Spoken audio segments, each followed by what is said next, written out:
Yeah.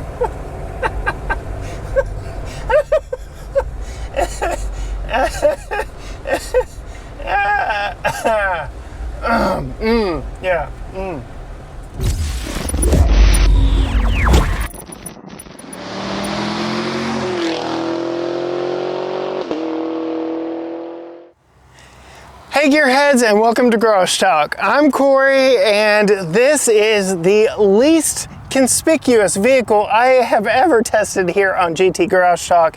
This is a near mint condition 2003 Hummer H1 wagon, and in this video I'm going to give you a quick tour of everything I have found in my short time with it today. Alright gearheads, before we get too far into this one, I do want to thank Matt over at Wagner Cadillac here in Tyler, Texas for loaning me this beast to test for you today. If you are in the market for a new Cadillac or anything used, go hit up Matt at Wagner Cadillac. I'll put a link to their website down in the description below. But as far as this thing goes, I never in a million years would have imagined getting to drive an original, honest to goodness, converted for military use Hummer H1. Yet here I am. This, as I mentioned in the intro, is a 2003 model and is in near mint condition.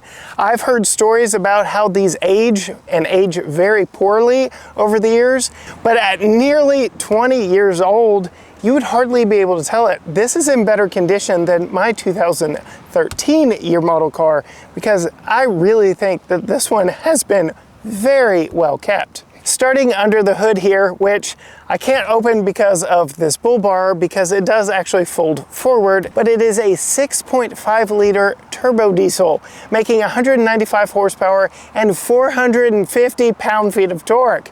Now, if that ain't a diesel number for you, I don't know what is, because this thing wasn't necessarily about speed as it was climbing over everything and just completely obliterating everything in its path. As I mentioned, this was a full-fledged military vehicle that Arnold Schwarzenegger begged and pleaded to be made into civilian use, and this is what we get. And because this thing was built for Army use and converted for civilian use, the off-road capability of this thing is absolutely insane. As you can tell from these very tall tires that have no obstructions in front of them whatsoever, the approach angle of this is over 70 degrees. Yeah, this thing can practically climb a vertical wall, and actually could, depending on the vertical wall's height.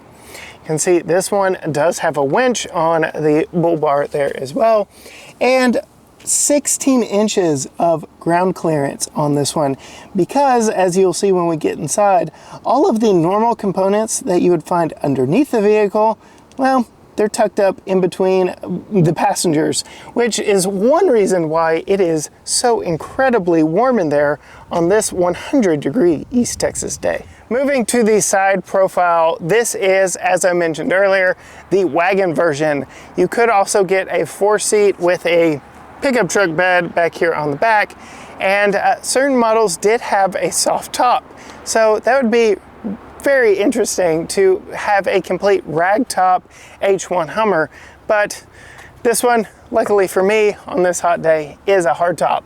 Above the hardtop, we have this aftermarket Gobi roof rack that is absolutely massive. I could put another house up here because of just how big this vehicle is and just how big this roof rack is.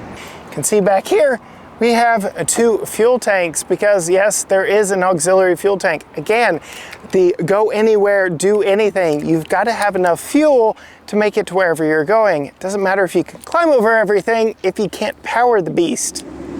In the spirit of go anywhere and do anything, you get these wheels and tires. These are Nitto all-terrain tires, Terra Grappler G2s. They are a little noisy on the highway, but they are very capable. And this does have a center tire inflation system. That's right, there is a built-in compressor that can air up these tires without ever having to get out of the vehicle. So in the ultimate go anywhere, do anything, you can deflate, air down, go over the terrain you need to at the tire pressure you need to, and then when situations demand it, you can air back up without ever getting out of the vehicle. All those controls are right there behind the steering wheel. Pretty awesome. So we already mentioned the Gobi roof rack that allows for more storage capabilities on the roof of this Hummer, but the ladders do get in the way of the built-in bump stops here on the back of the H1 Hummer, because to get into the back, they are barn-style doors that open up from the center to the outside, opening to a very large storage space back here in the back. And that is, again, because of that extra width, because all of the drivetrain components are in between the driver and the passenger. The track on this is actually over 70 inches wide, making the track, the distance from the passenger side to the driver's side wheels, wider than most vehicles overall. That includes rear view mirrors and everything. So driving this thing down city streets can be quite tricky, but we'll get to that here in a little bit. As far as getting stuff in here, me at 5'10", I could load this thing up all day. It's actually quite easy, and again, tons of room in here. And you do have these nice shelves right under the window that are right above the rear wheels for all that extra articulation. Now, I couldn't talk about the ultimate off-roader without talking about the suspension at least a little bit. The big debate when the Ford Bronco came out to rival the Jeep Wrangler was the fact that the Ford Bronco wasn't a true off-roader because it had an independent front suspension versus the live axles front and rear of the Wrangler, thus limiting its capabilities. Well, I'm here to tell you this Hummer has four-wheel independent suspension, meaning no live axles front or rear in this, but it still has amazing capability. And again, a lot of that is due to the fact that all of the drive components are wedged up underneath the vehicle and inside the vehicle, in between the driver and the passenger. I keep bringing it up because it is integral to the design of this Hummer. Some other interesting things we've seen is the routing that the exhaust takes in this model. So you can see I am on the driver's side looking in the rear wheel well.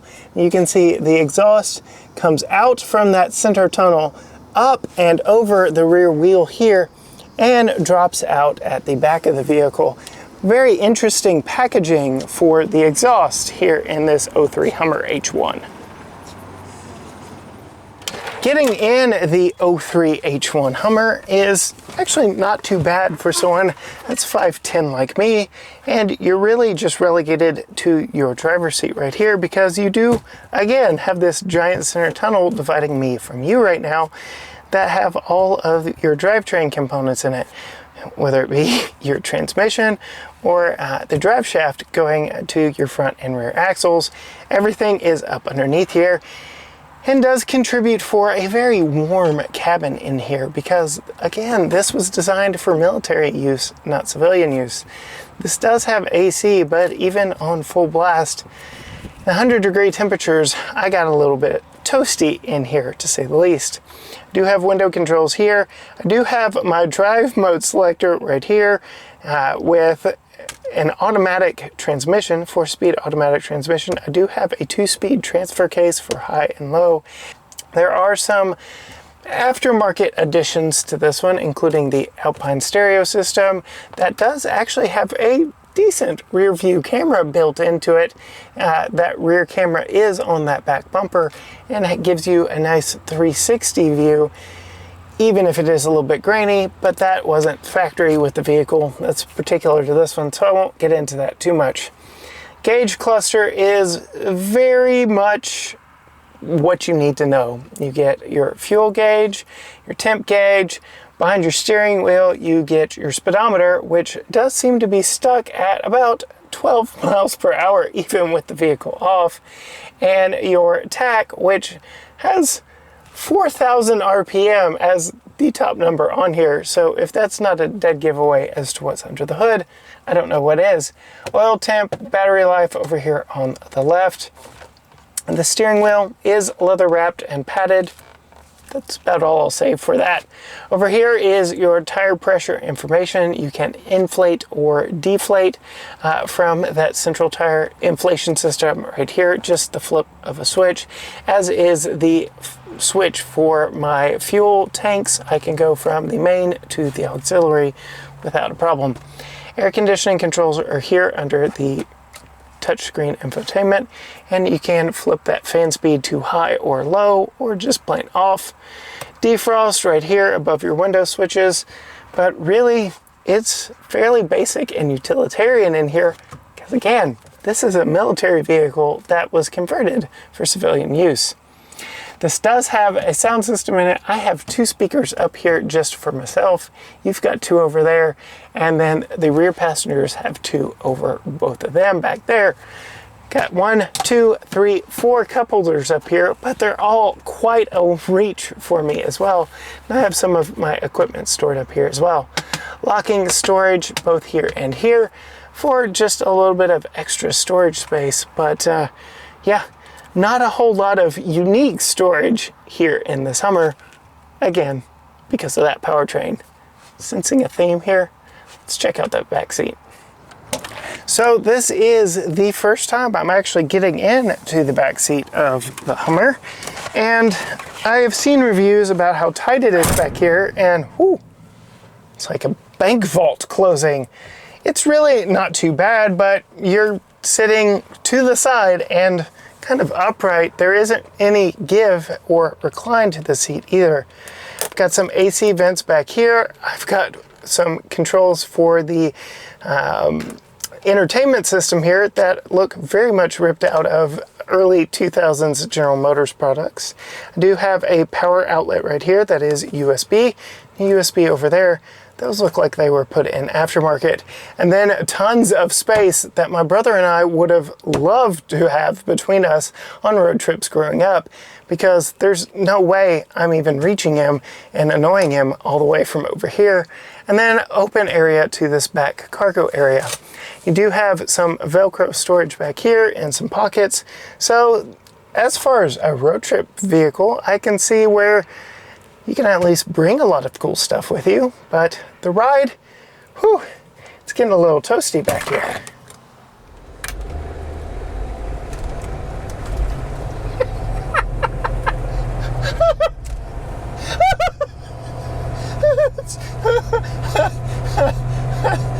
I'm as wide as the road. Like,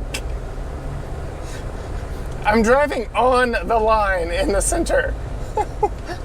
I don't even know where you are over there. Like,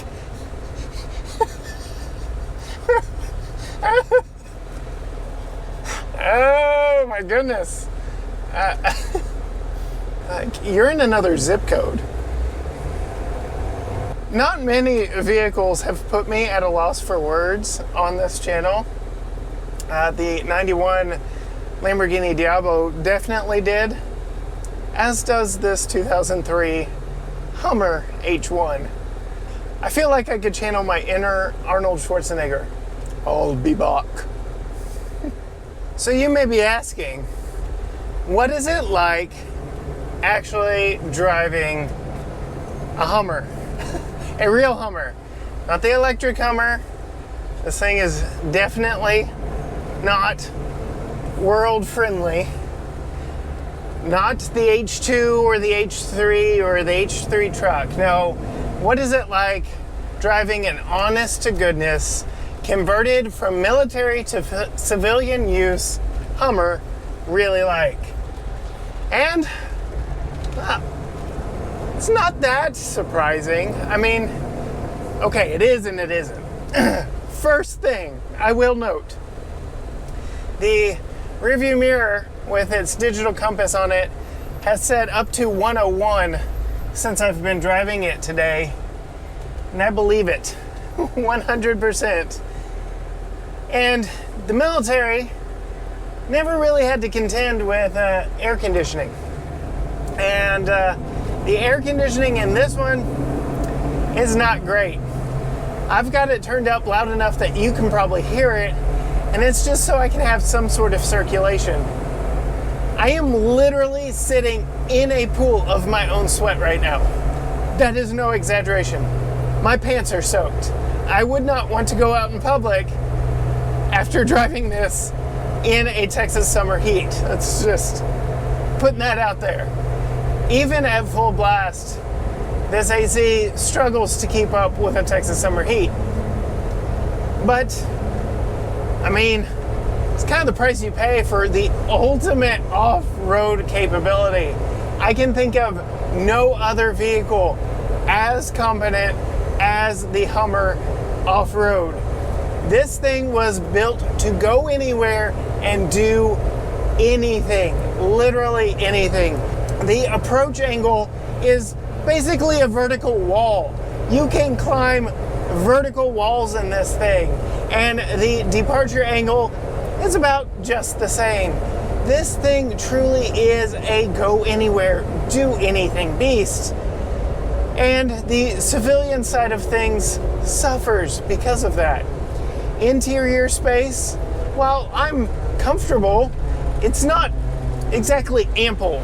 I mean, this cabin is huge, but my space in it is relegated to basically me.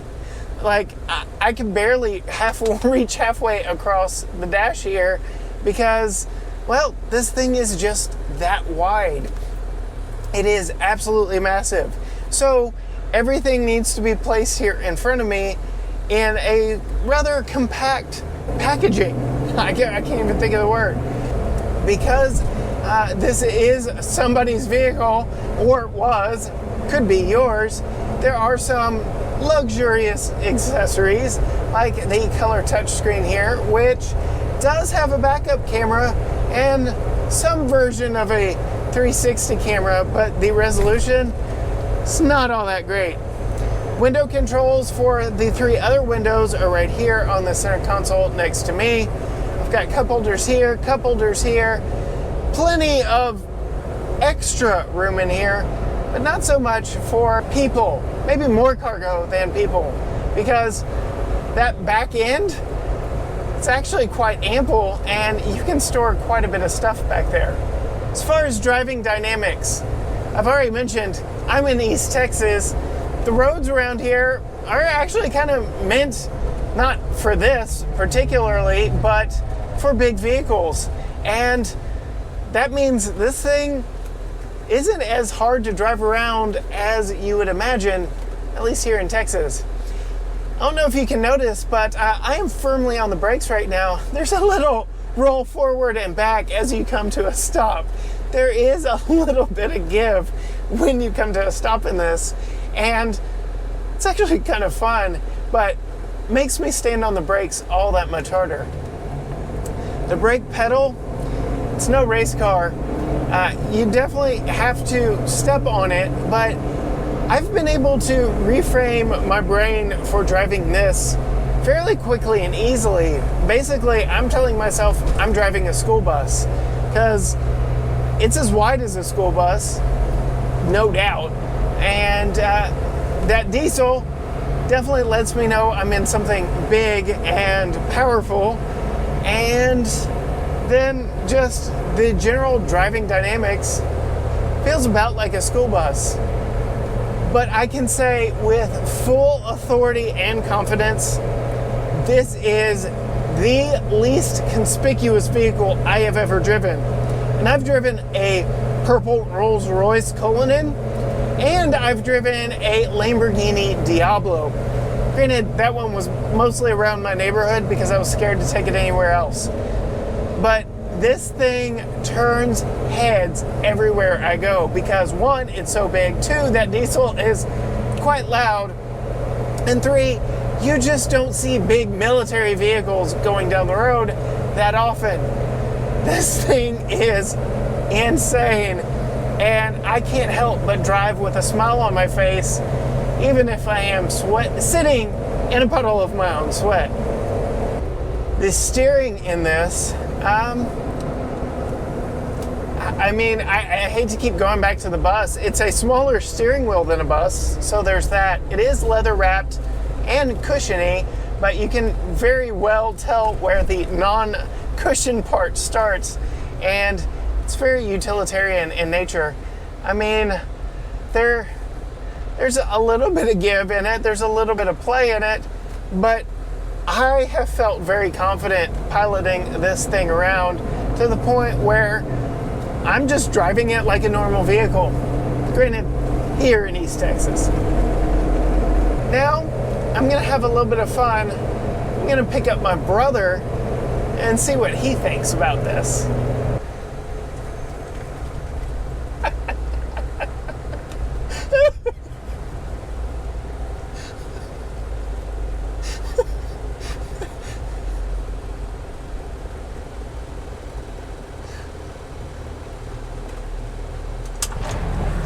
Not too shabby. Dang, man, it's like a whole, I've been laughing the whole time. So, like, oh, I gotta do the wide angle here to, Get everything? yeah. Does it get warm in here? I tried to put Tucker's car seat in the back because that would have been funny content. Uh-huh. No go. That's a no go. Really? So, Like, this thing is, it's an pretty 03, insane. just under 31,000 miles on it. 6.5 diesel. Yep. I feel.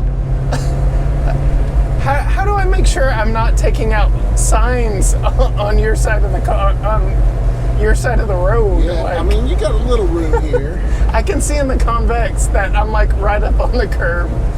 Turns pretty good for such a big beast. It's actually quite maneuverable. All right, I don't Yeah, want it is. to take out her. It is definitely a cramped. You know, it's situation. the price you pay for off-road capability. And now I'm gonna have even more fun. I'm gonna pop in and surprise my parents, who are also watching Tucker today, see what the three of them think about the biggest vehicle I have ever driven.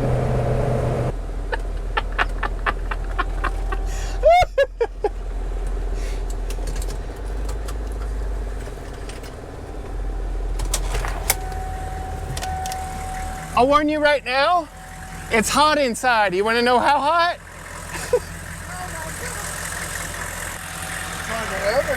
One, two, three.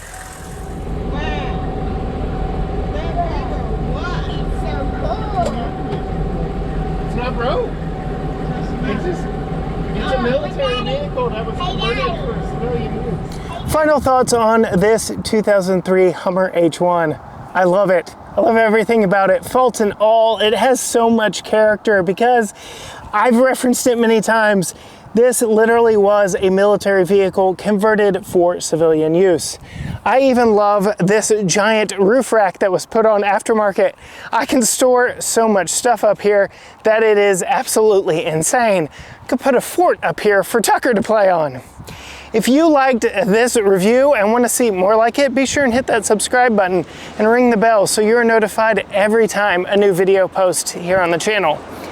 If you want to see what we're driving before it is up here on YouTube, find us on Facebook, Instagram, and TikTok, all at GT Garage Talk. You can find our award-winning podcast at gtgaragetalk.com or on your favorite podcasting platform. Just search for GT Garage Talk. As for me and this Hummer, well, I'm gonna hop inside, crank up the AC as best as I can. I'm gonna head home. It's just a shame I couldn't take this one off-road. But maybe, one day. Until next time, gearheads. Bye.